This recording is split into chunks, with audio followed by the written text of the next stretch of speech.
Welcome to Inner Healers, a radio show dedicated to bridging science and spirituality by sharing the latest news on integrative health and overall well-being from a spiritual standpoint. My name is Luciana Stiglitz. I'm a bachelor in alternative medicines and the producer of Inner Healers radio show. I will be your host in this adventure to remember you can heal from within. You are an inner healer.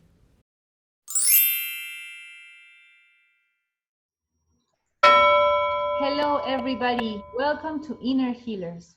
As many of you know, Inner Healers is a worldwide community of people who believe healing comes from the inside, as well as all the answers that we need to live a healthy, happy life.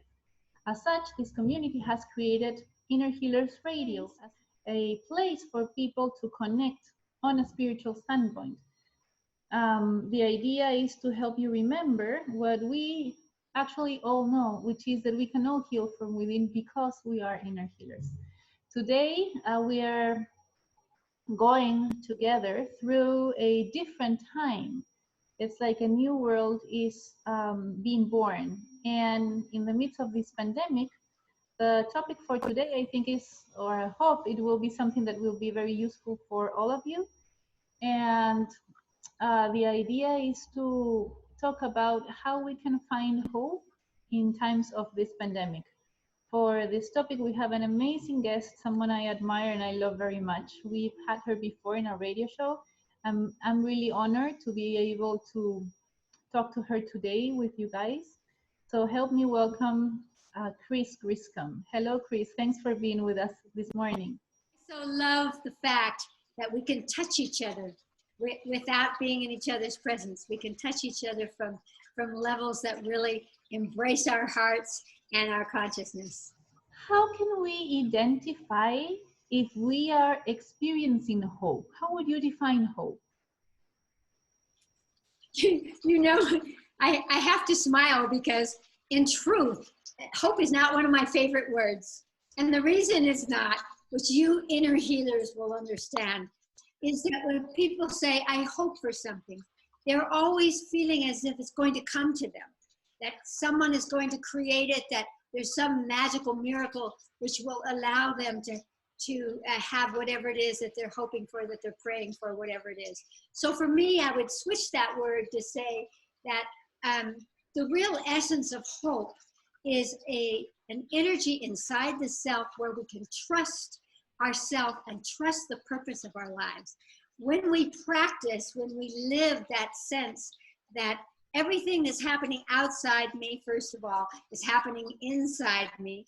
So the more that I look for the answers inside me, the more that what you would call hope or I would call knowing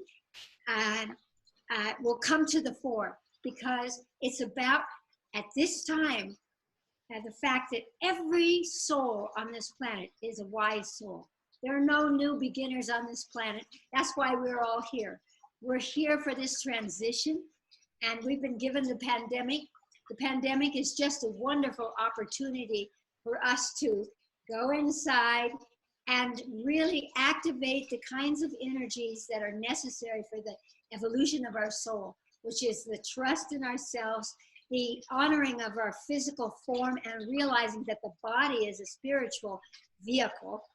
And so when we begin to shift into this sense of what is my purpose, it's not to get sick and die. It's not. It's to use our body, even if you do.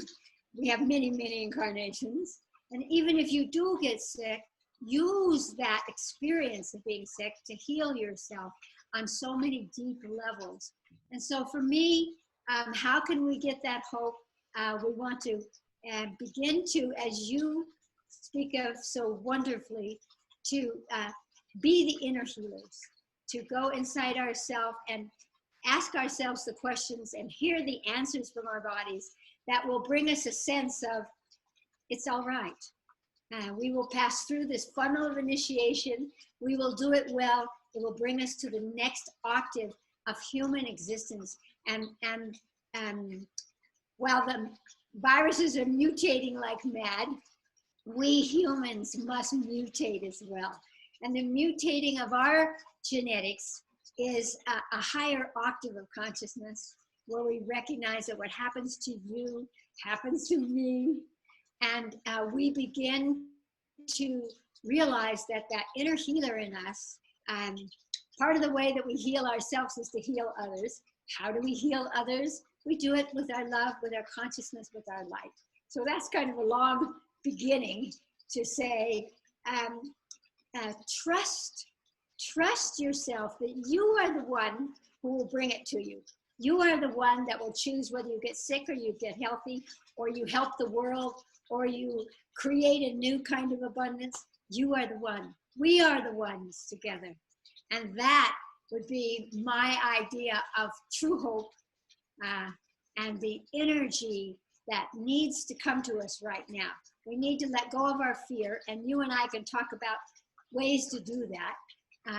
The fear of our lives, the fear of the outside world, the inside world, and come to a place again where hope is really the beautiful trusting of our lives, trusting of each other, trusting of this time on the planet that we have orchestrated for our own growth.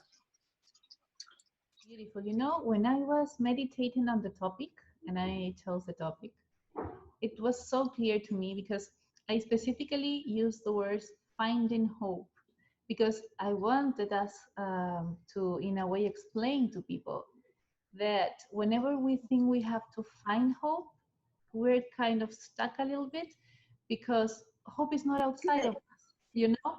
Like, hope is something that is inside of us. It's like once we trust, once we have faith, it's impossible not to hope. It's impossible not to like know and have a positive expectation about what's coming for us.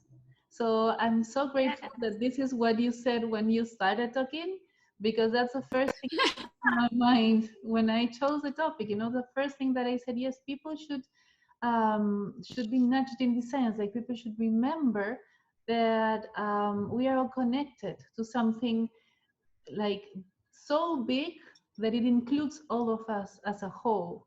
So thank you so much for saying that.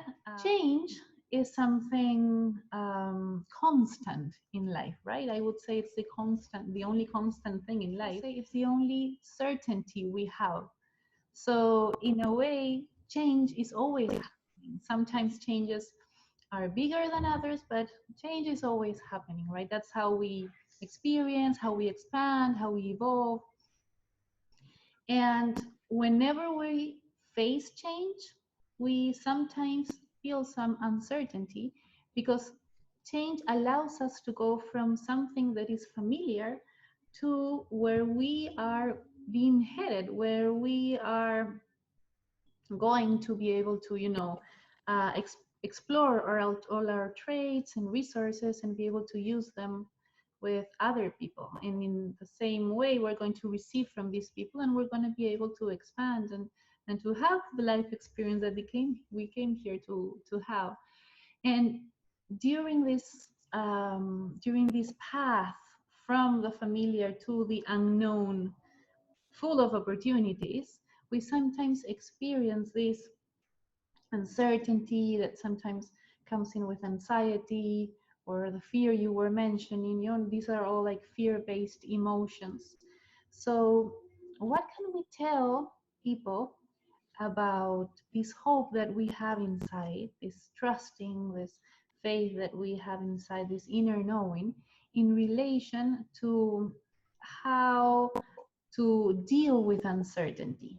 Remember yourselves as children. For children, change is an adventure. We don't want change because we have rooted our sense of self and our sense of safety into a pattern. But mutations and evolution breaks the pattern. And we must break our political patterns, our health patterns, our life patterns right now, our religious patterns, in order to create that catapultic leap. So I've created what I call exercises in consciousness, to have a way to energetically access these different energies. So I would like to do a little short one that has to do with knowing that you have the strength and you can have the adventure of change. Again, it's tied into a sense of security within the self, safety within the self, which is a conversation that connects to peace and connects to fear.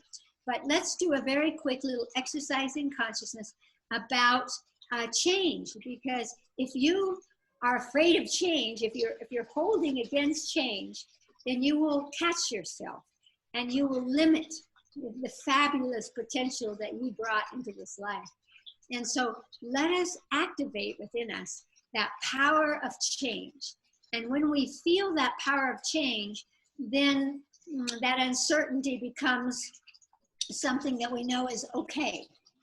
We don't know, but you know, even when we think we know, even when we think we have control of our lives, we have jobs, we have family, we have money, we have health, even when we think we have control, we don't.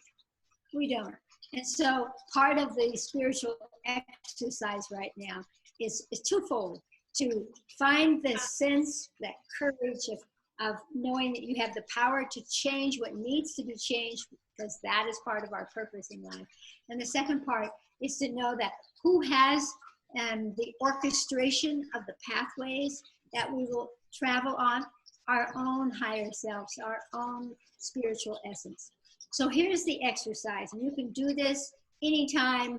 You could be cooking dinner, you could be walking in your garden, you could be sitting, staring out the window. You could do this exercise anytime, very fast. And what it is that we use the body, because the body orchestrates everything for you.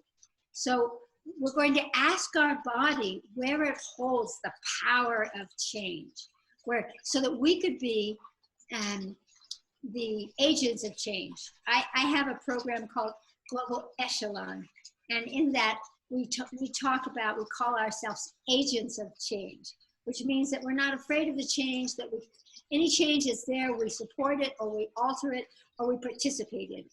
So that's what we're going to do. We're going to access that power of change inside us that will bring us what you might call trust or courage or hope or whatever it is. Let's do it. It's very quick. All you need to do is close your eyes for a minute, take a deep breath into your body, and breathe out slowly through your mouth. Now ask your body where it holds the power of change. The body never lies. It knows everything. You might see a place in your body, or hear it, or feel it. Just ask, where am I holding the power to change what needs to be changed, to be the change, to receive change? Just take the first impression that you get. Where is that in your body? Now bring your conscious awareness into that place in your body where you hold the power of change, and just imagine that you could dip into it so that you begin to sense that power of change. Does it feel like it makes you bigger? Does it feel like an explosion of something? Does it feel constant? Perceive the power of change. Maybe it's that wonderment or that excitement that you have as you look out at life and see things you haven't seen before or known before. So as you are into that place in your body where you're holding that power, imagine that you could prick it open so that that power of change begins to flow through you. Imagine that it flows up into your brain so that your brain holds that imprint and throughout your whole body. Extend that power of change, that vibration, into the trillions of cells of your body. Feel that energy shifting you, bringing you a sense of safety and trust. Now, another deep breath, and as you exhale, laser that power out from your body through your auric field, through your electromagnetic field, energy field, and radiate it out. Imagine that you're seeding the whole world so that all humanity would begin to feel that each of us are part of the power of change. We can invite it, that we can utilize it, that we can transform whatever needs to be transformed in that change. So feel yourself radiating it out. And notice how that alters your energy, your sense of self. And then open your eyes. So, Luciana, where were you holding that power of change inside you? Because you are the vehicle of change. Where are you holding it? It was beautiful because I first saw it in my belly, you know, the wheel, where the wheel is seated. But immediately I switched my focus to my heart, and it was opening like a window for people. And then I was thinking, hey, but if it's too open, you know, you're like too vulnerable. And immediately what I saw through the window was source form. So for people who believe in source or in God or in life or the universe, it's like God in form, or source in form, or love in form, you know, and nothing can harm that. So then, That's right. Based on that understanding, like the window just was fully opened, and then everything that was in front of that source in form, or God in form, or love in form, was people having many was people suffering. And so when people suffer, people become difficult in the sense that they are suffering and they don't know how to make themselves safe or healthy or peaceful, or, you know, because they are suffering. And then they, you know, what initially might seem like somebody's hurting you, they're actually hurting so much, but they cannot hurt you, because whatever that faces when it comes this way is source. It's just, you know, it's impenetrable. So there's no need to protect, and there's no need to be fear-based, you know, because it's just what is it gonna, there's nothing to hurt there, you know. And based on that, then I came, my focus came back to my wheel, which was again around the belly, because with that in mind, then your actions are can really help, you know. Your wheel can actually do something for other people, can actually generate a change, but not before your heart is wide open to other people. Let go of the time there and say that everything you do in your life creates a ripple. That's the law of karma, cause and effect, action and reaction. So helping other people opens your heart. Opening your heart helps yourself and other people. But there are a couple points in there that I'm glad that you brought up, and that are old concepts that people are part of the fear that they have. That if they open their heart, or if they radiate their energy, that they will be vulnerable. That is not cosmic law. That is the opposite of cosmic law. The Chinese and the old traditional Eastern forms of medicine and life have known that for thousands and thousands of years, that the giver has the power. So it's about the direction of energy. If you are afraid to let the energy out, then you create a vulnerability. The more that the energy radiates out from you, the cosmic law is that when energies come together, energies that are slower than your energy can enter. So if you quicken your frequency, energies have to be equal to yours or faster, and so that they can't enter. I confuse that. So what you want to do is to strengthen your energy. We have to release that fear that if we help each other, that's one of the reasons, that's one of the major purposes of this pandemic, is that we humans have always been afraid of each other.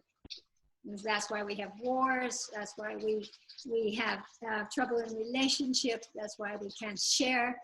And so we have to learn that, again, what happens to you happens to me. And the more that I radiate my energy out to you, the more that our energies quicken. So that that concept of, if I help you, something might happen to me, or I'll be vulnerable if I open. It's an old concept, and I'm so glad that you brought that up, because I know that you know that that's the opposite of what is true. The more that you open your energy, the more healthy you will be, the more connected to your higher energies you will be, the more connected you are. That's why we do exercises in consciousness, because we can understand things in our minds, you know.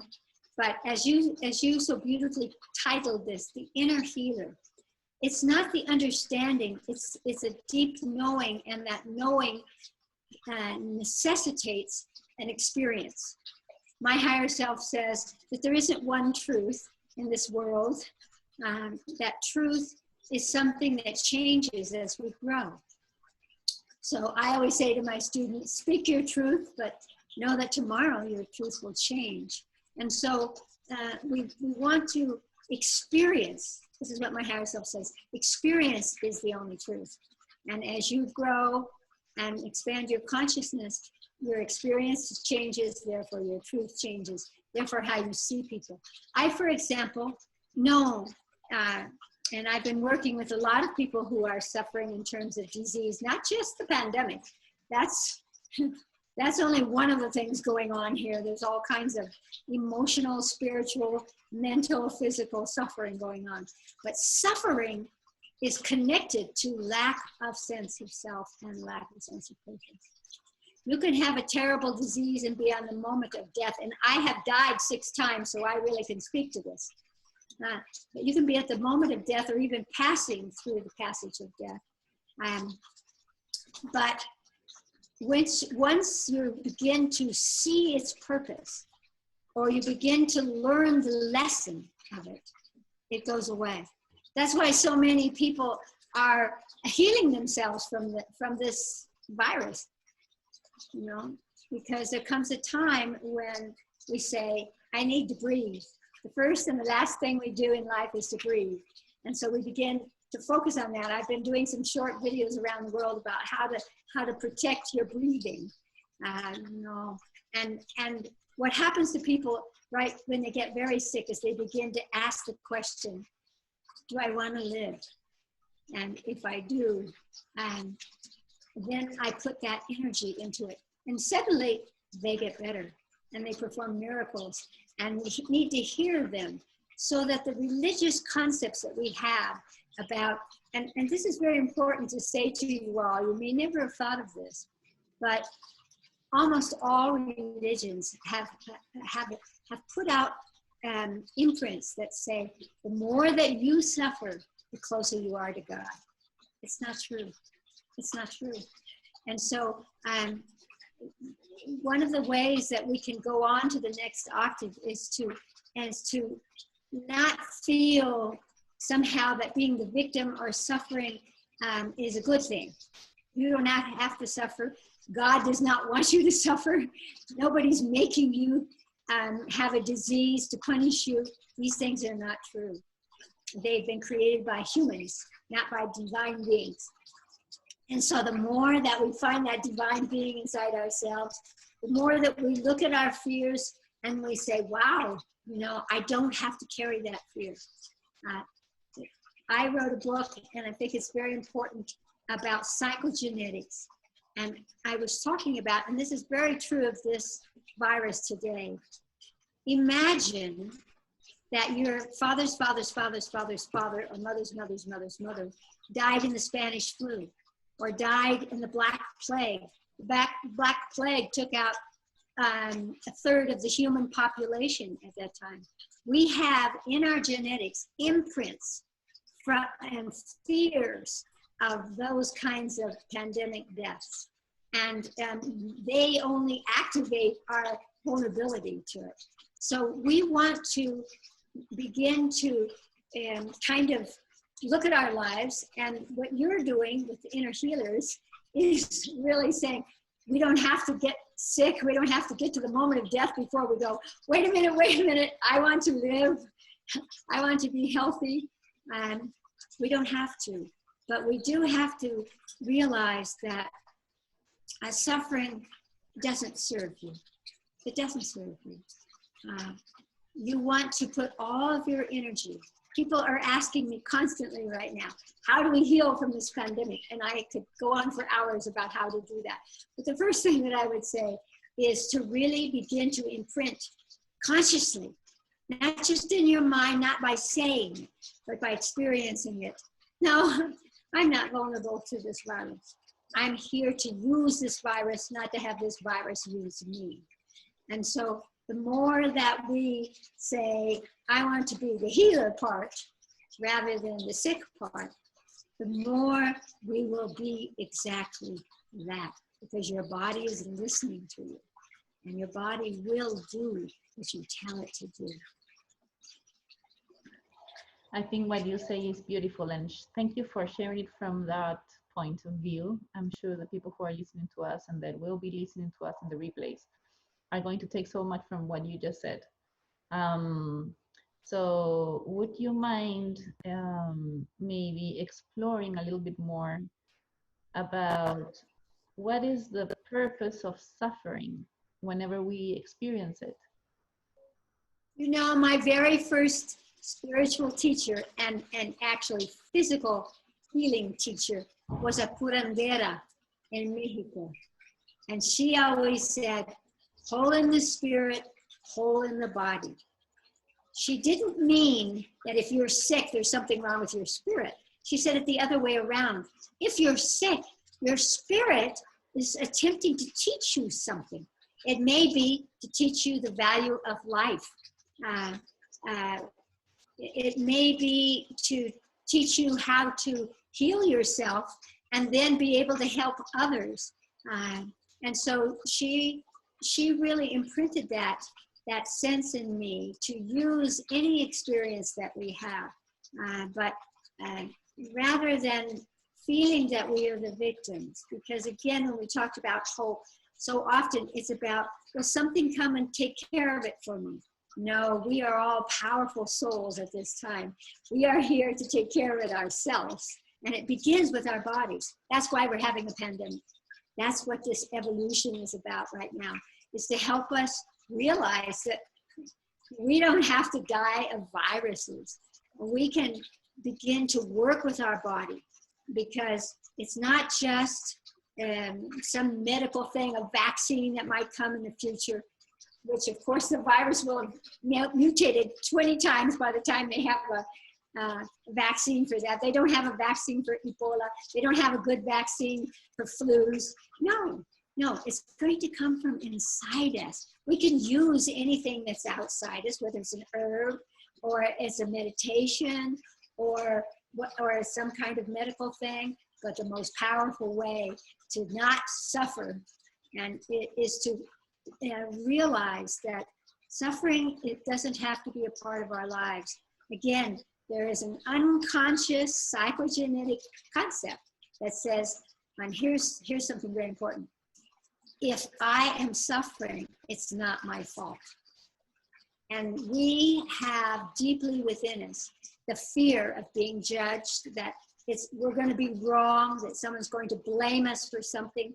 We're terrified of being blamed. So we try to be right all the time. And we have to release these things. These come from the very beginnings of religions, the very beginnings of time when we, again, imprinted that God is going to punish you. It's not true. We need to go on now and realize that take yourself away from suffering. One of the ways that you could do that is to, and here's an exercise in consciousness, I'll just speak about it. Ask your body where it's holding that concept of suffering, or that feeling that you're the victim or that you're suffering. Because you might be suffering on one level, but being very successful on another. So which are you going to choose? So here's the exercise in consciousness. Ask your body where it holds that point of suffering or being the victim. Bring your conscious awareness into that place, and ask it what frequency of light, what color it needs to dissolve away the pattern of suffering. It will help you to heal. Because if you're going to heal yourself, you have to think about what does your body want to heal, not how much your body is suffering. I'm not saying that suffering isn't true. I've experienced a lot of suffering. I've been with hundreds of people suffering and dying, including myself. I know those stories, but I also know that there's a way around it. So if you go into that place in your body where you're holding that point of suffering and then asking what color it needs, because the body is made of light, whatever color that comes to you, except black, which is not a color, draw that color into that place in your body and allow the light to expand, to absorb the suffering and dissolve it away and expand that place, because suffering and pain and sorrow is contraction. We must open ourselves right now so that we can experience new things, so that we can heal ourselves, so that we can actually trust that there is a higher energy that comes into us. Again, as you were saying, Luciana, whether you call it God or I call it the divine source, whatever you call it, or the higher self, you bring it into you and it will show you how to use your purpose, your life, in a way that brings joy and health until you're done. One of the things that I learned from 6 near-death experiences is you don't get out until you're done. That's why I'm still here. You don't get out until you're ready. I've been working with some people with this pandemic, and it's very interesting when they begin to say, am I done? And when they realize that they were not done, sometimes they said, yes, I've done what I can do. And they pass from their bodies. They choose it. They know it's their time. But if they say, no, I'm not finished, because my higher self says there are no finished products on this planet. When they say, I'm not finished, you know what? They can get off their ventilators, they suddenly get better because they have used the power of consciousness. And I think that is what I want to share with all of you, is that we are conscious beings, and it's that inner consciousness that is the inner healing. So those are beautiful concepts, and I also think that people listening to us and are going to internalize them, because it's totally true. Being here is a choice, and this choice is repeated at every moment. We keep on repeating to, I want to be here, I want to do this, I want to. And as you were saying, there's a time when we just say, I don't want to anymore because I want something else. And then we switch and we go back to wherever we come from, whatever you call it.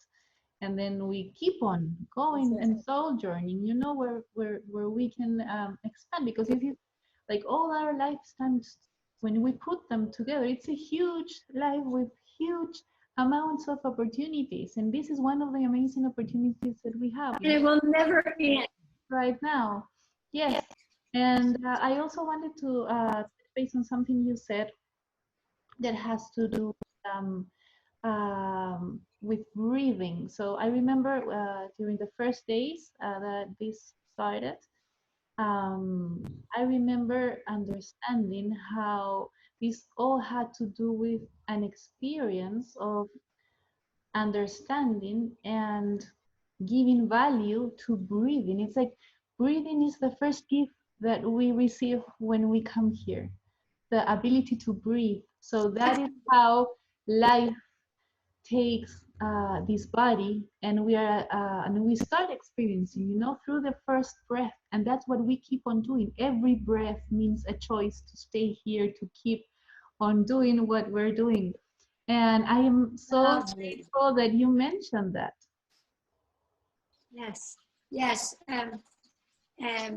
There are so many ways, to practice breathing, to learn to breathe, that can heal your lungs. And it's very interesting, typically, that our lungs, where we breathe, first thing that we do, our lungs are also the area in our body where we hold anxiety. And the first breath is when, for me, the soul, I see the light of the soul coming in at the first breath. And so it's very important to learn to breathe, and when you're meditating, to focus on your breath.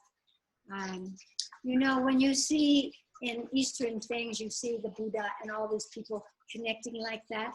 But we know in acupuncture that this first finger is the finger that causes this part of the breathing. And this is this is the energy of the cosmos. So when you connect them together, it's really life force connected to the highest octave. You know, it creates, when mudras create a recycling of energy to the self. And I think it's very important also. And one of the things that disease gives us is that we often, our whole life is about the others.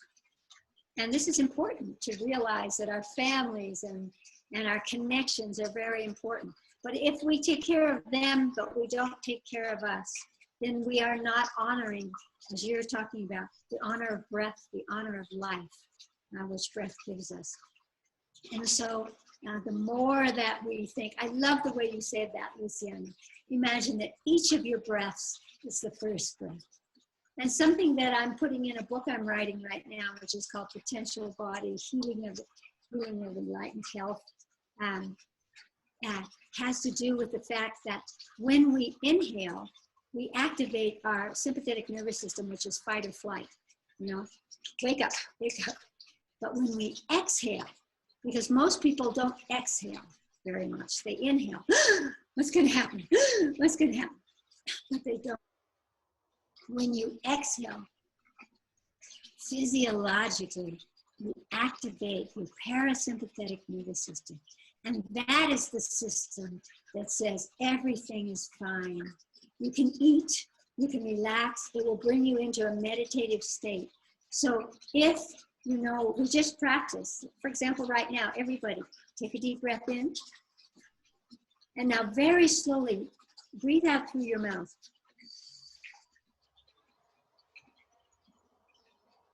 You feel that? When you breathe out through your mouth slowly, when you focus a long, slow exhalation, your brain will tell your whole body, everything is fine. Everything is fine. And I love the part of that that says, you can eat. You know how when you get nervous, you can't eat, and children get tummy aches all the time when they get scared, you know? That's the sympathetic nervous system. But so if the parasympathetic nervous system says, you can eat, we all feel well. We all know everything is okay. Yes, and so thank you for bringing those things up. But it's also amazing, you know, because when you started talking, I also had this feeling about honoring our breath, you know, which is the same feeling I got when this all started. And it's not, you know, it's important to breathe, but it's also that we have been living in a way that we haven't been allowing ourselves to properly breathe. So because the way in which the world has been moving, we have been, you know, running around trying to comply with all the responsibilities that we assumed. And then we usually have been so worried about our economy, our work, our families. It's like the more and more we used our breath in this lifetime, we've been using it to experience more profoundly the fear itself. And we haven't, in that, because that has been happening, and of course we have been focusing so much on fear, that fear has been growing and growing and growing, not only inside of us, but the collective fear has been growing so much that by doing that, we haven't fully been honoring our capacity to breathe, our gift of breath. So that's the first thing I got when this all started. So I felt that not only I needed to breathe, or the people around me, or my country, or, you know, the people in the whole world, but also the earth itself. Because in the same way we had been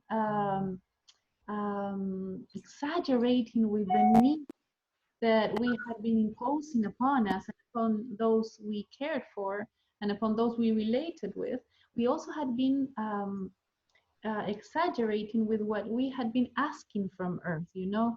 So when you talk about fishing and mining and, you know, everything that has to do with our relationship with the land, we were expressing the same relationship we had with ourselves with those around us, including our land. And so the land also needed to breathe, you know? So it's like the I love that you say that. to be I able love that you say that because I'm very, very focused on giving back to the earth. And you know, one little giggle is that plants take in your exhalation. You know what you're exhaling out, that carbon dioxide that you're exhaling. The plants love it. So I go around pieing all of my plants so that they will bloom beautifully. And knowing that as you breathe in, the trees are extending out oxygen. You know, so there is this other play of breath that goes between the natural world of plants, for example, and humans.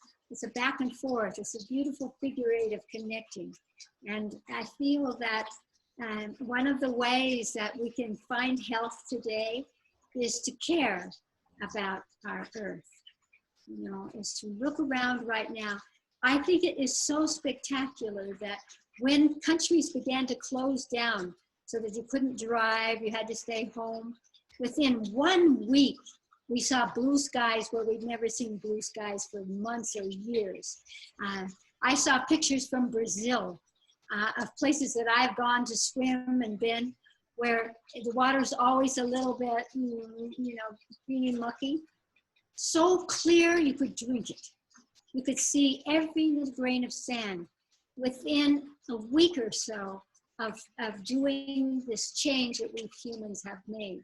So when we talk about change, look at the change that we have created in terms of our relationship with Mother Earth and how quickly Mother Earth has said, look, if you change the way you walk in the world, the way you use oxygen, the way you use Gaia, look what we'll give back to you.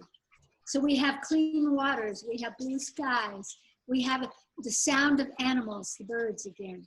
We have a sense of peace. And so when we talk about change and the adventure of change, part of that is, okay, now that we've seen what could happen, how can we use that? Can we really put our intelligence now, our healing capacities to how to more heal the earth, how to stop taking the oil, how to be more in harmony with the earth, and still have plenty of money, have plenty of business, have plenty of ways that we support ourselves, but do it in a more conscious way. And so I've loved that as being part of this pandemic, and we say, what's the spiritual purpose of it? Well, Mother Earth has been showing us part of that purpose. And now it's for us to reinvent ourselves and reinvent the way that we walk upon this earth and the way we use our breath and the breath of the rainforests, you know, that give us the oxygen we need to survive. So it's a beautiful, harmonious potential that's moving back and forth and back and forth. Yes. Thank you so much, Chris, for being with us today. I don't know if you have any last words that you would like to share with our listeners.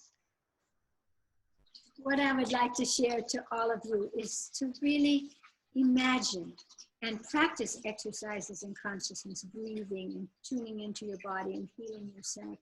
And imagine that there is this purpose of this pandemic, and it's not to hurt you. It's to awaken you to see all the many ways that you may not have thought you could help, that you can help.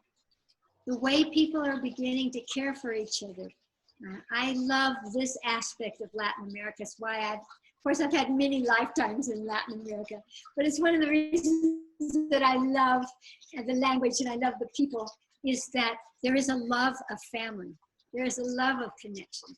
And what this pandemic is showing us is that if you can't touch your family, if you can't go next door to your family right this moment, you can use your consciousness to connect with them. You can see them as your soul family. You can realize that you chose them to be with you in this lifetime.